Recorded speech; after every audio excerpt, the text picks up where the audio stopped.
Sa video ito mga boss, pag-usapan naman natin yung change command, no? I-discuss natin yung mga change option dito sa video ito. Kaya lang mga boss, kung bago pa lang kayo sa maliit pa lang nating channel, huwag nyo palang kalimutang pindutin muna pala no, yung subscribe. Pero isama nyo na rin po yung like at saka notification bell. Okay, umpisahan na po natin yung topic natin tungkol sa change command. Halimbawa mga boss, meron tayong mga circle dito, rectangle, polygon, line, at iba pa, no? Gusto nating i-change, halimbawa, yung kulay, no? Ang shortcut command ng change ay negative CH.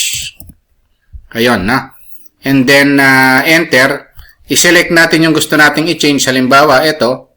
Gusto nating i-change yung kulay. Then, enter. Merong option dito, properties. And then, ito, no, ang daming option dito. Merong color, elevation, layer. Yung elevation at saka thickness ng previous video, diniscuss na natin yan, no? Subukan natin itong color. Tapos, change new color. Ang color niya ngayon is cyan, no? So, kung gusto natin gawing red, i-type lang natin yung red. Then, pag na-type natin yung red, i-double enter natin. Ayun, naging red siya, no? Kaya kung gusto nyong palitan yung kulay ng object, pwede nyong gamitin yung change command, no? Halimbawa, ito, green, negative CH. Select lang ito, and then, pick natin yung properties. Hanapin natin yung color. O, i-type ko lang kung gusto kong green, no? O, type natin, green. Double enter. Ayun, naging green siya. Ngayon, kung gusto naman nating palitan, halimbawa, line type, no? Gusto nating gawing hidden line ito. Negative CH pa rin. Select lang yung i-change. Properties. Tapos, ito yung line type. Yung line type, ito siya. L-type, no? O type, gusto nating ipalitan, gawing hidden. Type lang natin hidden, no? Then, double enter. So, ito na siya, naging hidden line na siya, no? Hindi na siya continuous line. Ngayon na maliit yung pagkaka-line type scale niya, pwede rin nating palitan yung line type scale niya, no? Lakihan yung line type scale or paliitan. So, meron tayong change pa rin, negative CH. Select lang ito.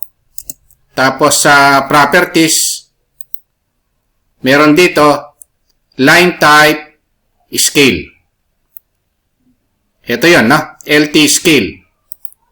Ngayon, kung gusto nating lakihan, mas malaki sa 1 ang gusto natin, no? Halimbawa, doble natin, gawin natin 2. O kaya, triple natin, gawing 3. So, halimbawa, 3. Then, double enter. Ito na siya. So, ibig sabihin, pagka may mga line type kayo sa plano nyo, gusto nyong palitan ng scale, no? So, pwede nyong gamitin yung command na change, tapos yung LT scale, no? Gamitin nyo. Yung options, no? Yung options na LT scale, gamitin nyo. Kung gusto nyong liitan, mas mababa sa 3 naman ang ilagay nyo. Halimbawa, negative CH. Select lang ito. P for properties. Pwede nyong i-type P, no? Para makuha yung properties. Tapos sa LT scale, ayaw ko na ng 3. Gusto ko 2 lang. So, bababa yan, no? Liliit yan, no? Double enter. Ayun, lumiit siya, no? Ngayon, subukan ko naman palitan ng line weight, no? Gusto kong kumapal. So, negative CH. Select lang ito.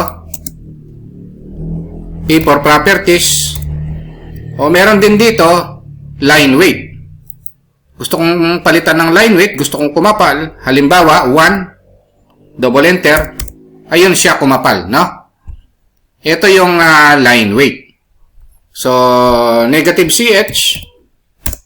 Select lang ito. Gusto kong manipis lang, no? P for properties. O kaya, pindutin na lang natin itong properties. Tapos, hanapin natin yung line weight. O halimbawa, 0.5 lang. Double enter. O manipis siya ng konti, no? Ayan yung pagpalit ng line weight, no?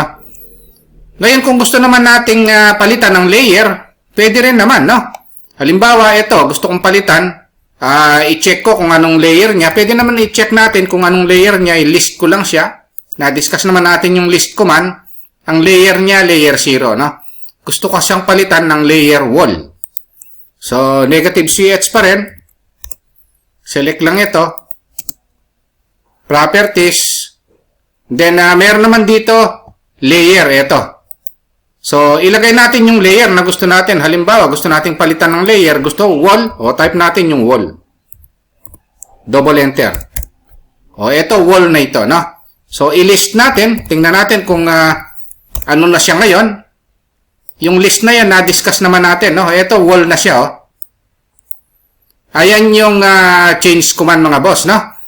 Kung nagustuhan nyo itong video natin, mga boss, tungkol dito sa mga options ng change, huwag nyo po sanang kalimutang pindutin muna pala, no, yung subscribe dito sa maliit pa lang nating channel. Isama nyo na rin po yung like at saka notification bell.